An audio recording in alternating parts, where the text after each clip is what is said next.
À l'occasion de Monsieur Pascal Nakache, président de la Ligue des droits de l'homme de Toulouse.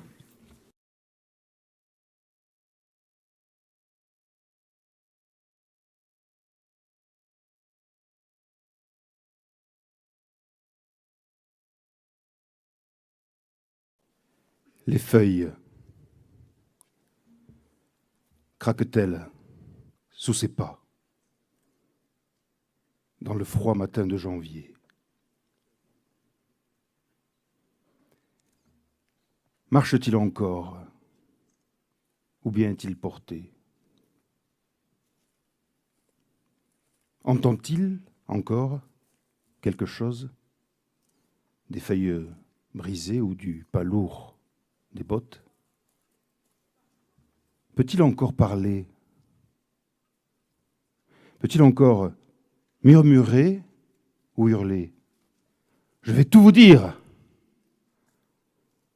Et Façonnéant qui s'avance, tremblant de tout son corps, lâcher des noms et en envoyer d'autres à la mort?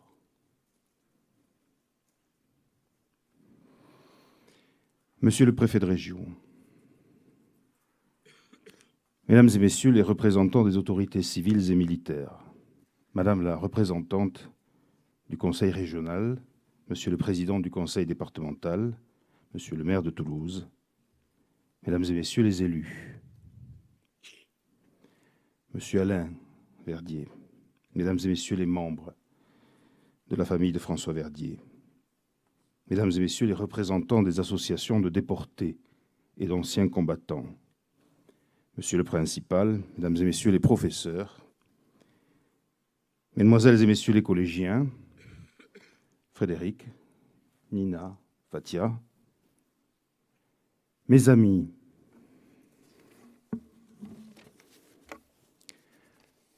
de forains et de l'armée des ombres, au milieu de 1000 enseignements, il en est un qui émerge comme un phare, le courage. Il n'est pas le seul, mais son feu semble ne jamais s'estomper. Lequel, parmi nous, ne s'est jamais posé la question: qu'aurais-je fait? S'ils étaient venus me cueillir un sale matin avec leur sale gueule, s'ils m'avaient donné des ordres secs, s'ils m'avaient poussé jusqu'à leur berline à la pointe glacée de leurs armes, s'ils m'avaient jeté au fond d'une geôle putride, s'ils étaient venus m'y chercher, froid comme la mort, s'ils m'avaient attaché, ligoté, torturé jusqu'à la moelle, qu'aurais-je fait? Que ferais-je? Ces questions, nous le savons, n'appellent qu'une seule réponse. Je l'ignore. Je ne peux le savoir, je ne le saurai jamais, et j'espère bien ne jamais le savoir, parce que je ne pourrai le savoir que le jour où il viendrait vraiment me cueillir. Mais puisque nous devons à Forain et à ses sœurs et frères en courage d'être là, puisque nous leur devons d'être libres, tentons un instant de nous arrêter. Et s'il est impossible de savoir ce que nous ferions, tentons de dire au moins ce que nous voudrions avoir la force de faire, si jamais, par malheur. Tous ceux qui viennent en forêt de Bouconne par ces dimanches de janvier savent ce qu'ils voudraient pouvoir faire. Ils voudraient faire comme ces héros, comme on les appelle, tant reste béante notre incompréhension quand eux, lorsqu'ils peuvent parler, ne cessent de dire qu'ils ne sont pas des héros, qu'ils ne sont que des hommes ordinaires, qu'ils n'ont fait que leur devoir, qu'ils ne se sont pas posé de questions, bien souvent. Et puisque nous voudrions avoir leur force et leur courage, arrêtons-nous un instant sur cet objet étrange, le courage, dont Aristote disait qu'il est la première des qualités humaines, car elle garantit toutes les autres. Scrutons l'espace d'un moment cet objet mystérieux qui nous laisse désemparés. Le courage des derniers instants est incompréhensible, inaccessible, inconcevable. Comment peut-on, dans les pires souffrances, lorsque l'on n'est plus qu'une plaie à vif, lorsque se pointe le canon des armes, lorsque l'on sent le souffle glacé de la mort, demeurer guidé par le sens de l'honneur, la fidélité, l'humanité? Bienheureux ceux qui n'auront jamais la réponse à ces questions et qui pourront se contenter d'y songer quelques dimanches de janvier en forêt de Bouconne. Mais cet étincelant courage des derniers instants, dont le feu nous aveugle encore 74 ans plus tard, ne surgit pas du néant. Il ne naît pas dans les geôles, sous la torture. Sa naissance précède ces moments. Le courage a une vie.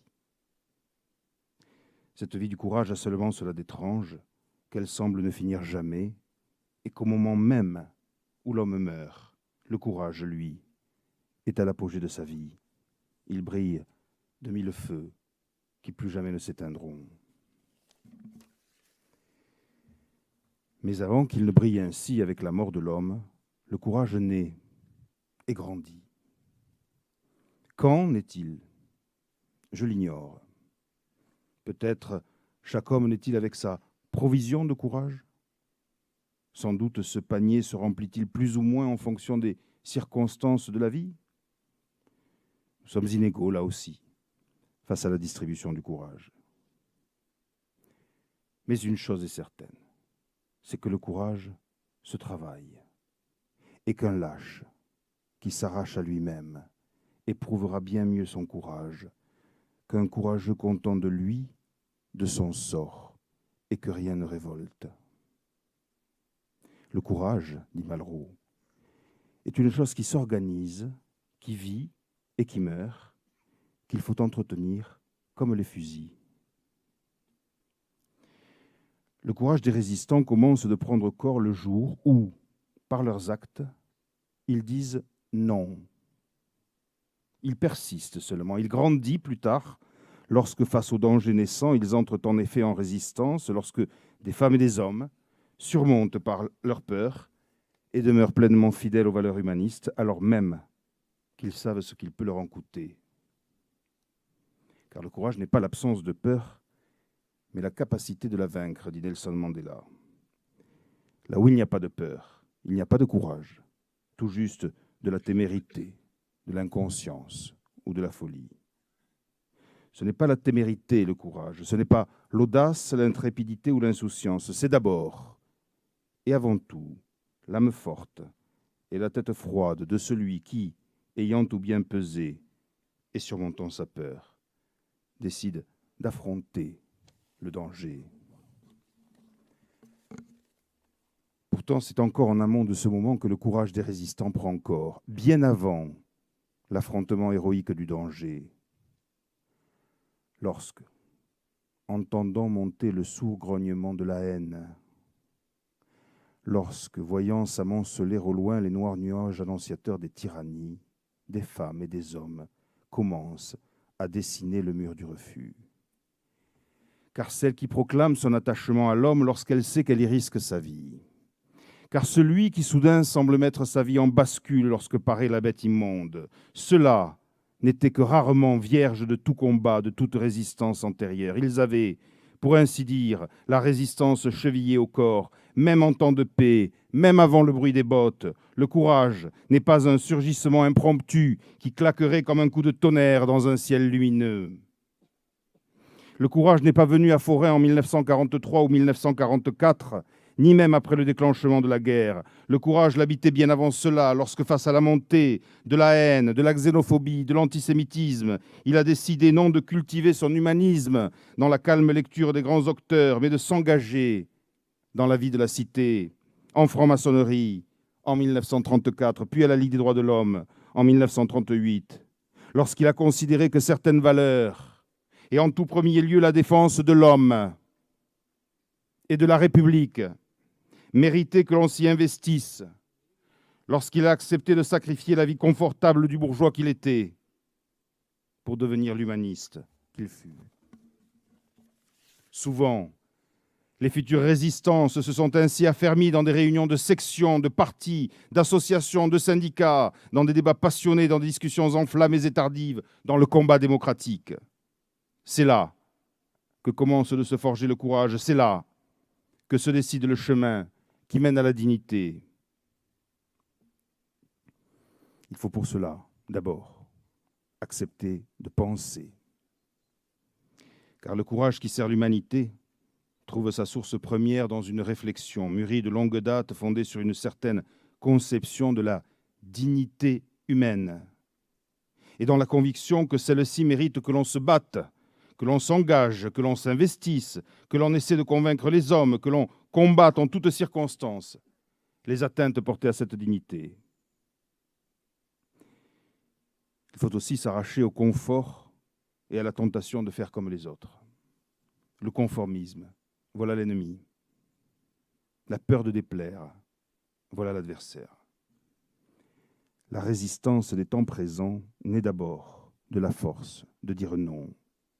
De dire non à la pente naturelle qui peut parfois nous pousser à accepter d'abord de petites choses inacceptables, puis de plus grandes, toujours plus grandes. La société porte naturellement à abdiquer certaines exigences. La virilité se perd en révérence, dit Shakespeare, le courage en civilité, et les hommes ne sont plus que des parleurs. Il faut un courage premier, et peut-être le plus difficile à conquérir, à se détacher alors un peu de la masse, à faire un pas de côté, à dire non. Il y a toujours moins de courage à emboîter le pas qu'à se détacher d'un ensemble, dit André Gide.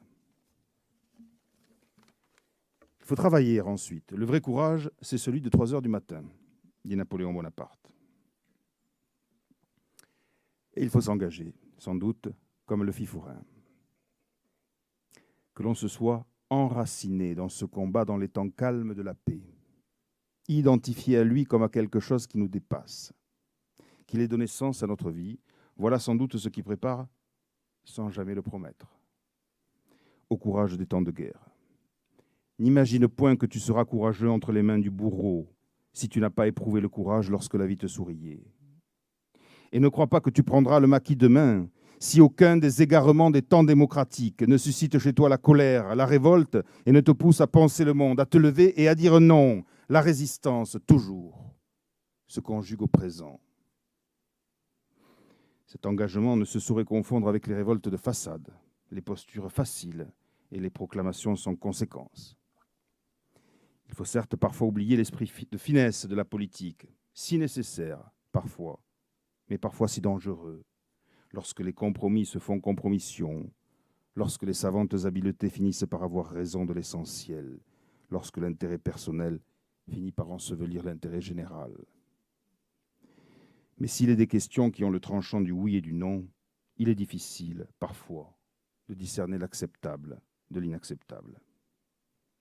Le courage est de ne pas se dérober à cette épreuve jamais achevée, de toujours chercher à la lumière de sa conscience à discerner le bien du mal, sans être moral et pédant.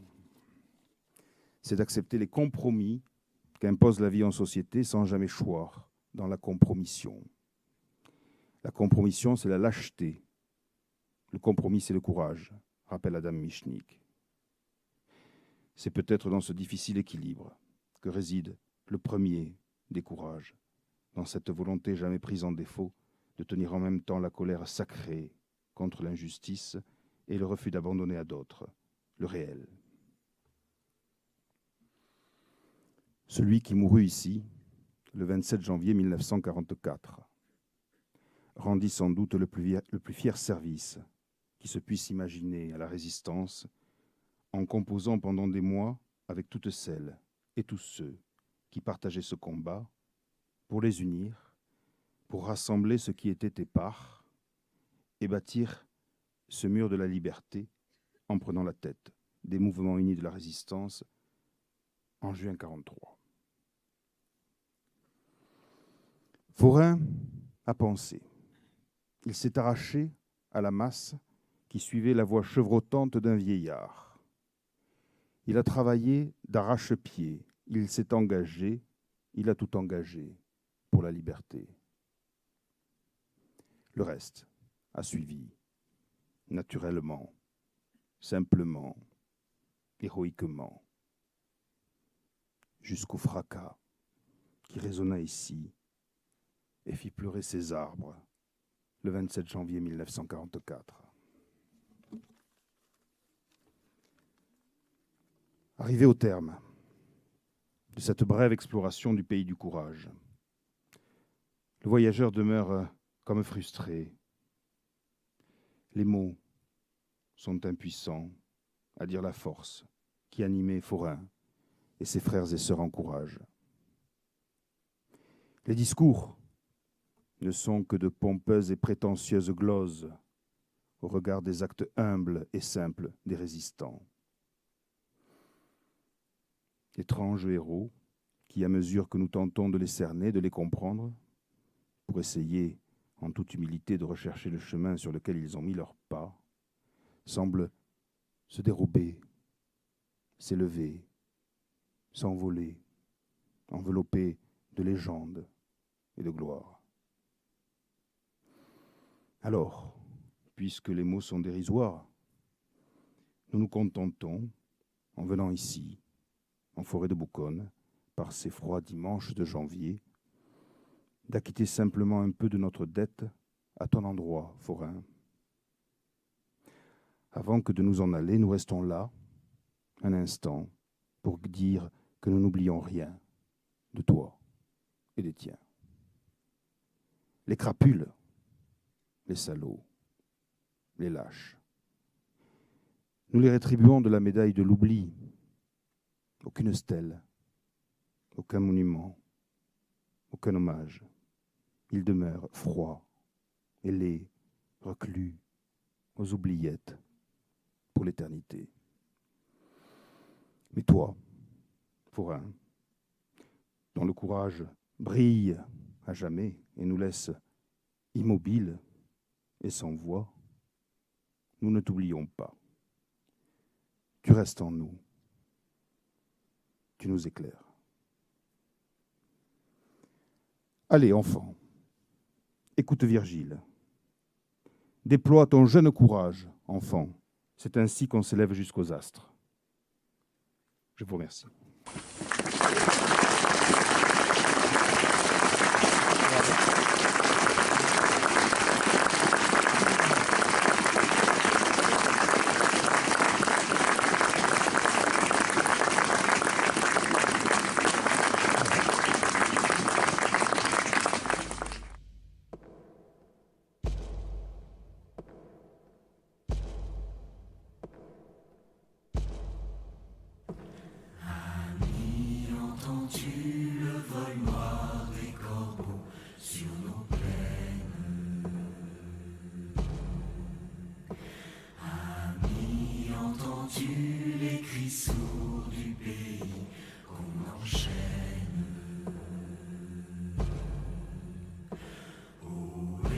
Partisans, ouvriers, paysans, c'est l'alarme.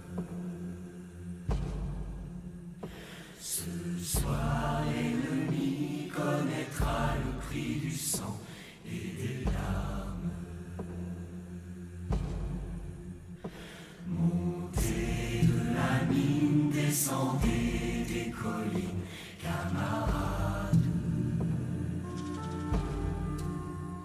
Sortez de la paille, les fusils, la mitraille, les grenades. Où est les tueurs à la balle ou au couteau, tuez vite. Où est les saboteurs, attention à ton fardeau, dynamite. C'est nous qui brisons les barreaux des